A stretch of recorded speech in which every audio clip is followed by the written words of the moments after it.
जय भोले की। माघ मास महात्म 21वां अध्याय। माघ स्नान की महान शक्ति।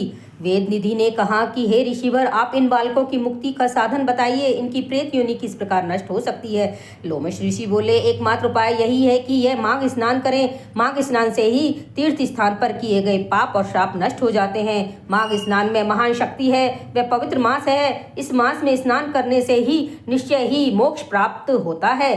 प्रयाग संगम में माघ स्नान मोक्ष दिलाता है। बद्री वन में माघ स्नान से मोक्ष होता है। नर्मदा के जल में माघ स्नान करने से पाप व दुखों का नाश होता है तथा वह शिवलोक को प्राप्त होता है। यमुना में किया गया माघ स्नान पाप मुक्त करके सूर्य में पहुंचाता है। श्री गंगा जी का माघ स्नान विष्णु लोक प्राप्ति का श्रेष्ठ साधन है। तृप्ति, सरयू, गंडक, सिंधु, चंद्रभागा, कौशिकी, गोदावरी, भीम, कृष्णा, वाणिका, कावेरी, तुंगभद्रा आदि समुद्र में मिलने वाली नदियों में स्नान करने वाला पाप से मुक्ति पाकर स्वर्ग को जाता है। कुरुक्षेत्र में स्नान करने वाला इंद्रलोक को प्राप्त होता है तथा देव सरोवर में स्नान करने से उत्तम फल की प्राप्ति होती है।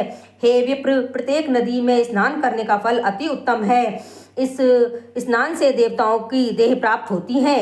गोमती में स्नान से मोक्ष की प्राप्ति होती है तथा हेमकूटी, महाकाल को ओंकार, परमेश्वर, नीलकंठ, समुद्र आदि में स्नान से स्वर्गलोक की प्राप्ति होती है। माघ मास में नदियों के संगम पर स्नान करने से अति शुभ लाभ होता है। प्रयागराज में संगम स्थल पर स्नान बड़े भाग्य से प्राप्त होता है। 3 दिन लगातार स्नान करने से माघ पातर के ही पाप नष्ट हो जाते हैं तथा उन्हें सकल संपदा प्राप्त होती है तथा राजसूय यज्ञ के समान फल की प्राप्ति होती है। वीरसेन राजा की कथा। प्रवती नगर में प्रसिद्ध राजा वीरसेन राज्य करता था। उसने नर्मदा तट पर राजसूय यज्ञ किया तथा 16 अश्वमेघ यज्ञ किए। प्रत्येक यज्ञ के पश्चात वे ब्राह्मणों को सहस्रों गौ, बहुत से सोना और अन्न दान देते थे। मूर्ख दुराचारी ब्राह्मणी यज्ञ की कथा। वीरसेन से ही राज्य के एक कुल विहीन, दुराचारी तथा मूर्ख ब्राह्मण रहता था।